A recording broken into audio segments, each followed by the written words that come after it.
everyone. Again, I just wanted to say I feel so blessed to be here today in front of so many like-minded individuals.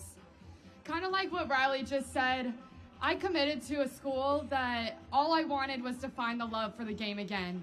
I was guided to living with a certain room of girls on my volleyball team, and come to find out that one of those girls was actually a man. So not only was I being put in harm's way every single day going into the gym, I was also having to share a living space with this man. And I was given my choice of taking myself out of a situation that I had no idea I was even in, away from me. These are the types of things that hundreds, thousands honestly, of women and girls are having to go through today.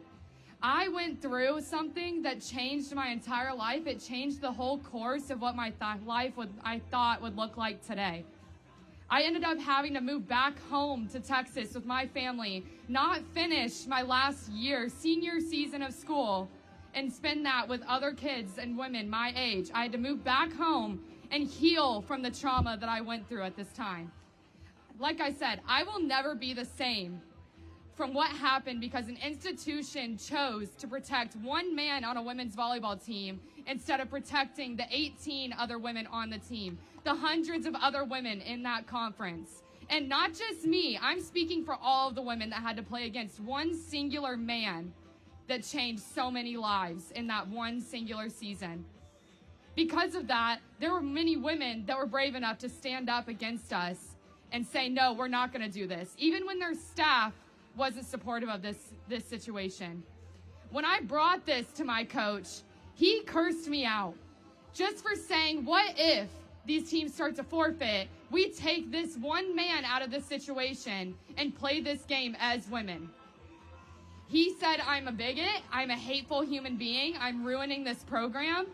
He said that the things that I'm doing are gonna ruin this program, not the thing that this one person is doing, and also not taking accountability for whatsoever, from compliance, from our media personnel, from our AD. Everyone said that they were gonna try and find a way to pull my scholarship. But once you have the knowledge gives you power to know that they can do nothing to you for standing up what you believe in, your morals, your rights. The reason that in the first place Title IX was meant to protect women. And that is why today we have all come together, because it is so purposeful that we all fight for the way that it was meant to be, the way that it was built to be in the beginning. Are we going to decide that this is something we talk about and this can be chosen to be protected or not? We can't. This has to be something that we change right now for the future of women's and girls' sports. Because if we want to keep women's sports there, we have to fight for what's right. Because of the things I went through, one person had a tidal wave effect on my conference. And because of that, my friend here today, Kaylie from Utah State, had to go through opposing a man. And she's going to tell you your story, what she had to go through because of that. Thank you. Thank you, Brooke. My name is Kaylie Ray, and I've been playing volleyball since I was 8 years old. Through years of discipline and sacrifice, I reached the level of being a team captain at an NCAA Division I university at Utah State. During my time there, our team was forced to compete against a male starter, a situation that no woman should ever have to go through. Brooke was once an opponent of mine, but today she is my friend and my co-plaintiff. What binds us now is not rivalry, but a shared resolve to stand up for the women and girls whose futures depend on what happened in the courts, whose very futures are being decided today by the courts being heard at the Supreme Court, by the cases.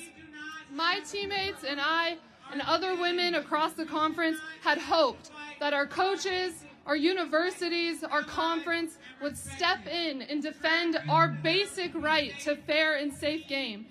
Instead, the leaders whose responsibility it was to protect student athletes chose silence. Instead, they placed the burden on us, individual players, and to stand down and forfeit in order to preserve our dignity. For recognizing basic biology and simple truths about the differences between sexes, Brooke, my teammates, and I were met with constant threats and harassment. But intimidation will not erase reality, and we will not be silent forever.